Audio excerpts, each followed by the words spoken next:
Syederalun, komunitas motor klasik yang tergabung dalam Honda Classic Club Indonesia atau HCCI Regional Aceh dan Ikatan Motor Klasik Custom Riau atau IMCCR membangun satu unit rumah duafa di Desa Mamplam, Tepin Raya, Kecamatan Gelumpang 3 Pidi pada Senin 1 Mei 2017. Dana ini merupakan alokasi dari dana bantuan Pidi Jaya kemarin, gempa Pidi Jaya.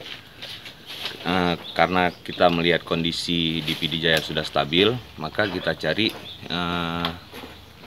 orang lain yang pantas menerima dana dari kita. Sebagai awal untuk kedepannya, komunitas di Aceh, yang komunitas motor terutama, kita harapkan bukan cuman dikenal sebagai komunitas hura-hura, tapi juga mungkin punya dampak positif untuk masyarakat Aceh itu sendiri.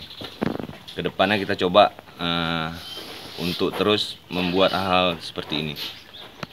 Rumah itu dibangun dengan sumber dana dari penggalangan komunitas motor klasik yang terkumpul 30 juta rupiah.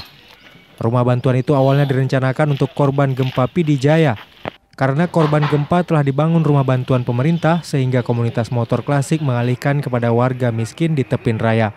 Keluarga tersebut sebelumnya tinggal di rumah tidak layak huni dan langganan banjir serta tanah dalam sengketa keluarga.